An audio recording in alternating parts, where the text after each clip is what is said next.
Olá, a notícia está de volta com o ministro da Saúde, Alexandre Padilha. Ministro Padilha, o senhor é apontado como um possível candidato a governador de São Paulo no ano que vem. Dizem que até é o preferido do ex-presidente Lula, que indicou o Fernando Haddad para candidato a prefeito ano passado, e o Haddad venceu, ou seja, tem aí um bom aliado. Mas alguns críticos do senhor dizem que o fato de ser candidato pode atrapalhar a sua agenda de ministro, ou seja, que o ministro candidato ele tem menos tempo para cuidar das coisas do ministério, porque ele tem que se ocupar com uma campanha. A gente sabe que campanha eleitoral é uma coisa difícil. O senhor trabalhou na área de coordenação política, sabe que essas coisas são complicadas. Por exemplo, e que essa briga do senhor, do Ministério da Saúde, com os planos de saúde privados, tem um quê eleitoral. Eu pergunto para o senhor, como o senhor responde a essa crítica de combinar o tempo do ministro com o tempo de um possível candidato e, eventualmente, dessas brigas políticas da saúde, que são brigas importantes, ganharem um tom eleitoral? Primeiro que hoje o único tempo que eu tenho é o tempo de ministro.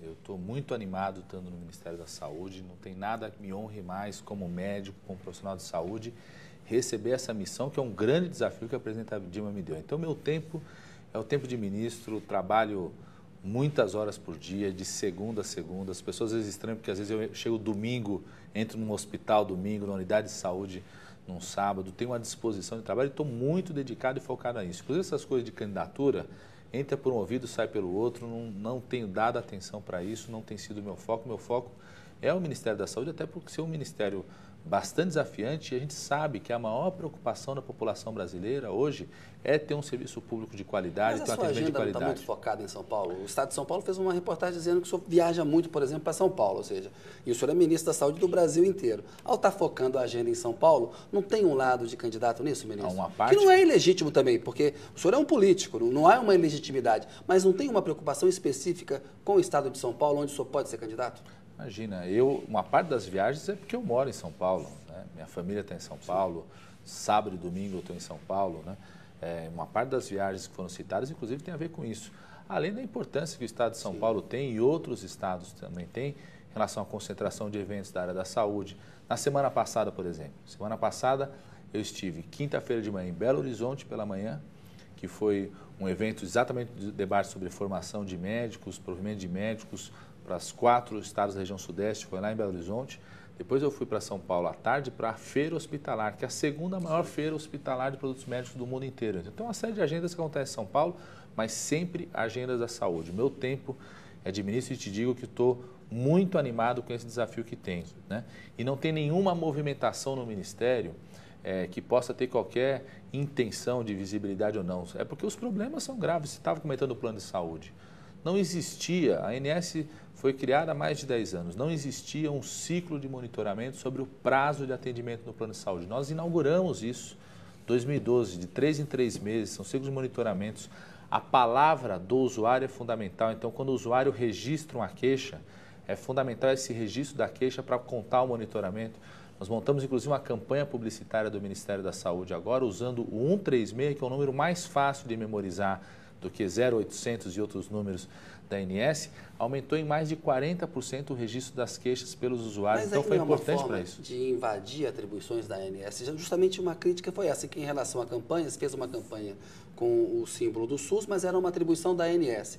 Que muitas coisas que o Ministério faz, de atitudes duras em relação aos planos que deveriam ser tomadas pela ANS, que é a agência, claro que o Ministério é o formulador da política, mas é a agência quem regula o setor. Que isso estaria ali, de alguma forma, invadindo as atribuições da ANS, ministro? Não só o Ministério formula a política, Kennedy, como eu tenho certeza absoluta que a ANS precisava desse apoio institucional do ministro estar na frente desse enfrentamento. Tem que cobrar. Para ele, não é só cobrar, está na frente desse enfrentamento para eles sentirem apoio institucional para o enfrentamento que estão fazendo. Quando nós montamos essa ideia do ciclo de monitoramento, que é o quê? Foi a primeira agência a fazer isso.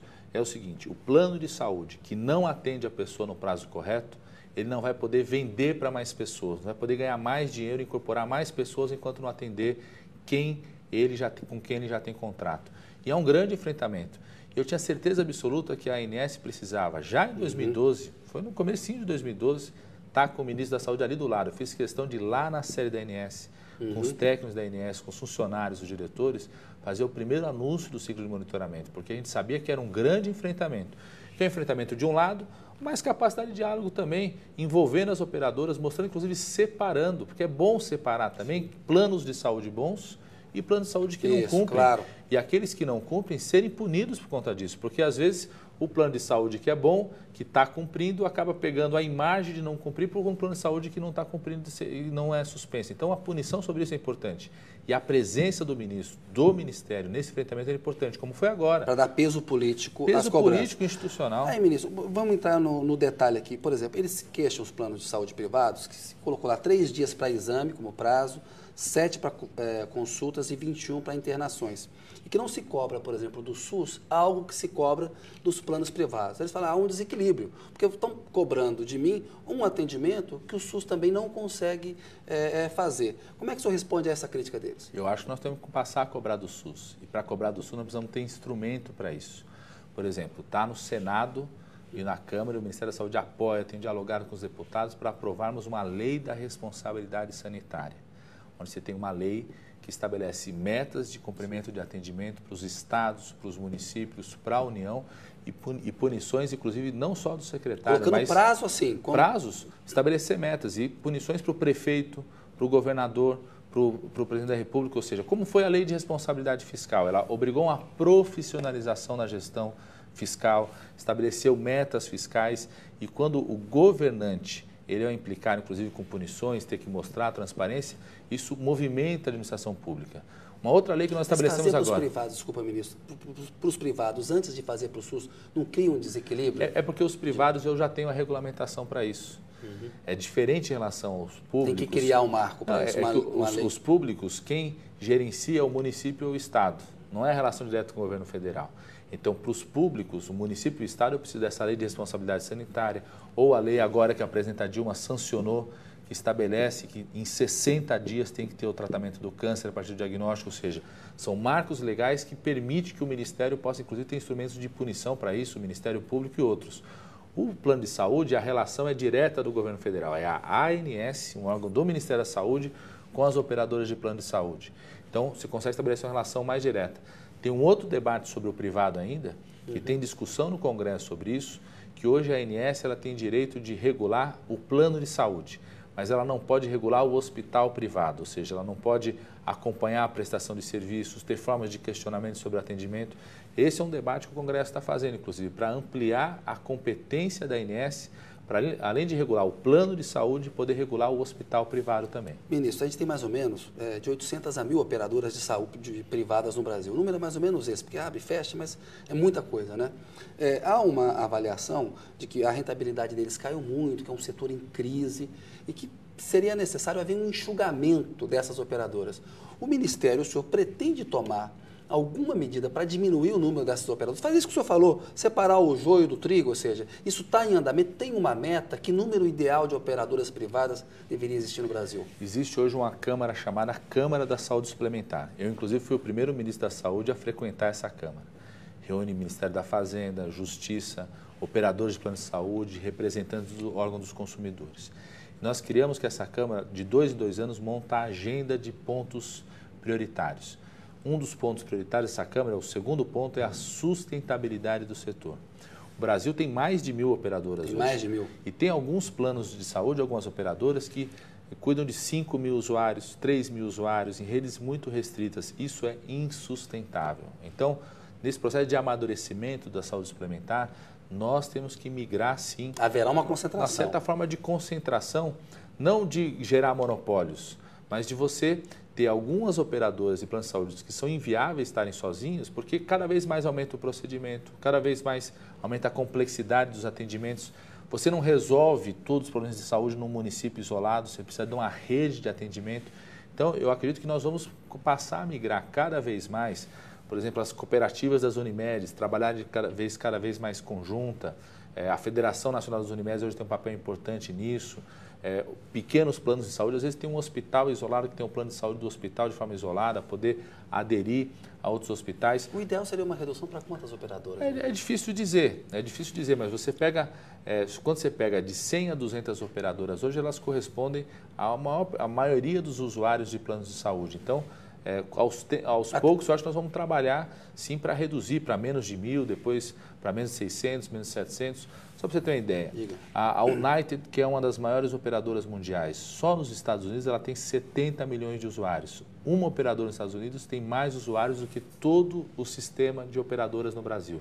Então, eu acho que nós vamos caminhar, sim, para um processo de reorganização do setor, que é fundamental para o melhor atendimento à população e ganhos também de eficiência. Né? Isso, as grandes operadoras no Brasil são quantas? São 10, são 20? O que é uma grande operadora?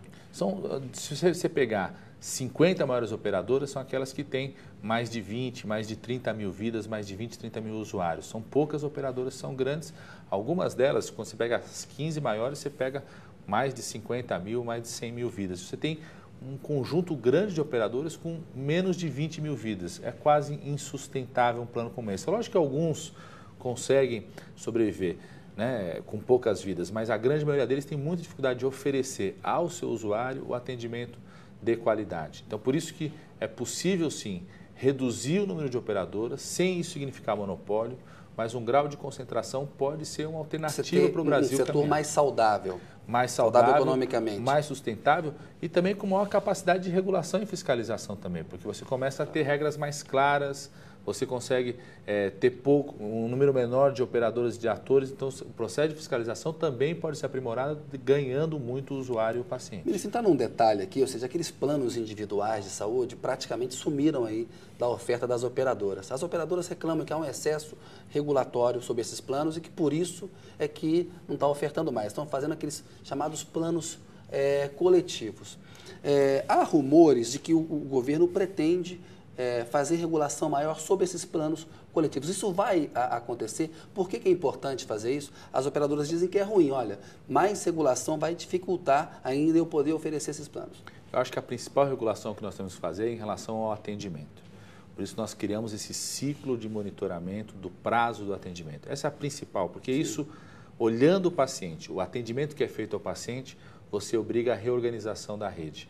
É interessante, quando você suspende o direito de venda, ou seja, aquele plano de saúde não pode mais incorporar mais pessoas, enquanto ele não atender bem quem ele já tem contrato, nós colocamos depois direções técnicas, junto lá vai um técnico indicado pela ANS, ajuda aquela operadora a reorganizar a rede. Às vezes, ampliar a contratação de serviços, às vezes é ter mais prestadores, mais hospitais, muitas vezes é só a organização mesmo, a forma do agendamento, a forma como o telemarketing atende a pessoa, a agilidade nisso, ou seja, são pequenas mudanças, às vezes, que garantem um melhor atendimento para o paciente. Então, o principal fator de regulação, tanto para o individual quanto para o coletivo, é a qualidade do atendimento do paciente. Nós estamos de olho em poder oferecer e defender o usuário do plano de saúde. A medida recente indicou que remédios de câncer vão ter que ser oferecidos aí pelos planos privados. A gente vê o tempo inteiro na imprensa, os relatos, de que assim, há alguns planos que não conseguem oferecer nenhuma consulta, né? Quando você exige desse plano que ele ofereça um remédio para câncer, você não está dando para ele também uma tarefa que é inatingível? Você não acaba sendo também um plano de mentirinha e aí não seria melhor acabar com esses planos, ministro? Eu acho que os planos de saúde, se querem ser planos, têm que oferecer aquilo que é obrigatório ser oferecido.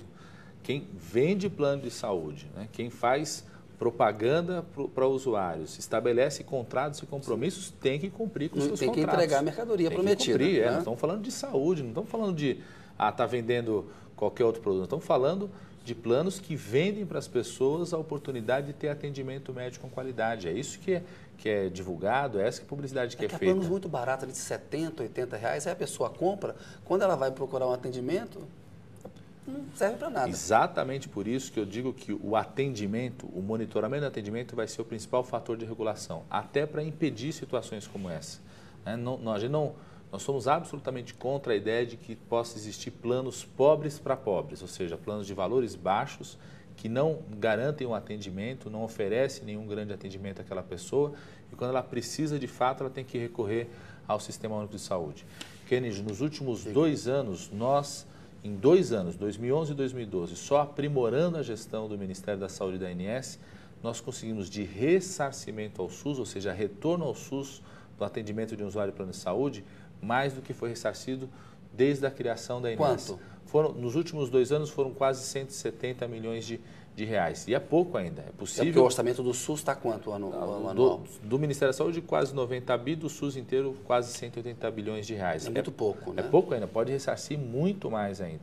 A nossa expectativa é que possa chegar a 600, 700 milhões ano de usuários de planos de saúde que fazem atendimentos, internações ou alguns procedimentos mais complexos no SUS. E para falar dos médicos, ministro, os médicos têm muita queixa em relação aos planos de saúde. Eles pagam muito pouco pela consulta. Eles têm razão nessa queixa? Ou, de fato, o setor está passando por uma dificuldade e o plano está sem margem de lucro ali para poder pagar melhor? Como é que encara isso? A consulta é muito barata. Se a consulta é privada, é o valor. Se é do plano de saúde, ela é muito pequenininha. Essa é uma relação dos médicos com os planos, inclusive que a INSS não tem competência para interferir nessa relação. Eu acho que o médico não pode ser o mais sacrificado nessa relação do plano de saúde. Os planos de saúde podem agir muito mais, inclusive para reduzir gastos, na relação com o hospital, com o desperdício que às vezes existe. Outro dia eu vi uma pesquisa no estado de São Paulo. No estado de São Paulo, mais de 70% dos exames solicitados são exames normais, ou seja, que não precisariam ser solicitados provavelmente. Então é muito mais importante, se o plano está preocupado com redução de gastos, ao invés de sacrificar o médico, empurrar a redução de gastos para o profissional médico, tem que sacrificar esse gasto em reduzir a realização de exames que não são necessários, montar um modelo, como vários planos de saúde têm feito hoje, um modelo de remuneração ao hospital, ao ambulatório de diagnóstico que seja mais eficiente. Para você ter uma ideia, hoje se gasta em órteses e próteses, que é uma prótese ortopédica, uma válvula cardíaca, quase 56% das receitas dos hospitais privados no Brasil vem de órteses e próteses. Inclusive o Ministério da Saúde, nós fizemos uma auditoria, está em curso ainda, não tem um resultado final, pegamos os 20 hospitais públicos e privados que mais colocam órteses e próteses, mais tem esse procedimento das órteses e próteses, para fazer uma auditoria profunda sobre isso.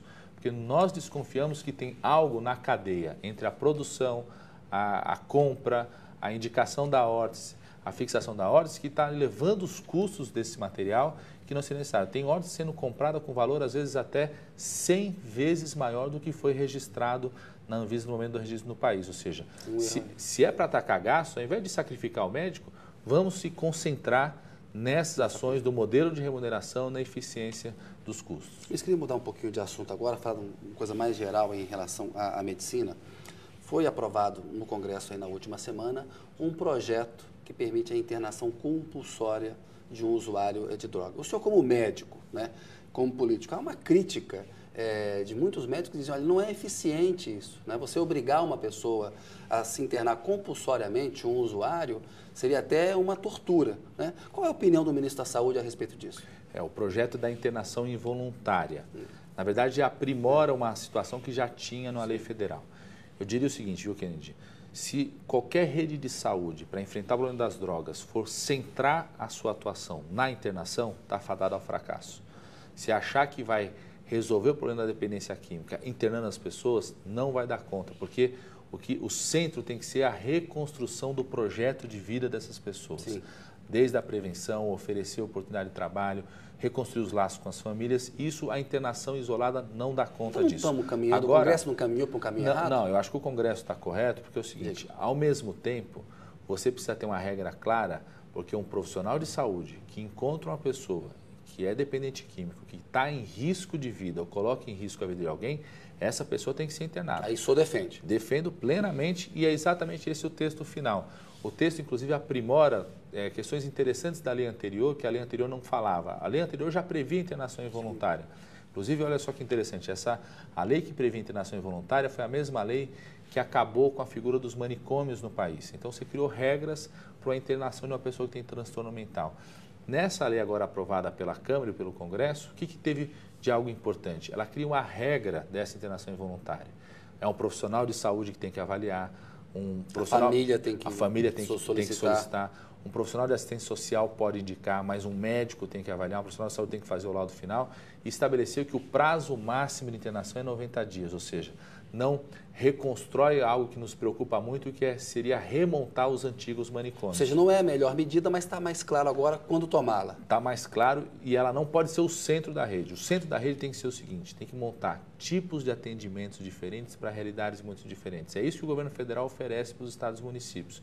Só na saúde são 2,5 bilhões de reais para que estados e municípios possam pegar esse recurso e montar centros especializados, leitos para internação, unidades de acolhimento, parcerias com as comunidades terapêuticas, com instituições que já lidam com a dependência química. Nós temos que ter uma rede de tipos de atendimentos diferentes para enfrentar esse que é um grave problema de saúde pública hoje. O crack é uma epidemia no país, não pega só as grandes cidades, pega também os pequenos municípios do país. Vamos falar desse assunto no próximo bloco. De licença, senhor, um minutinho. A notícia volta daqui a pouco com o ministro da Saúde, Alexandre Padilha.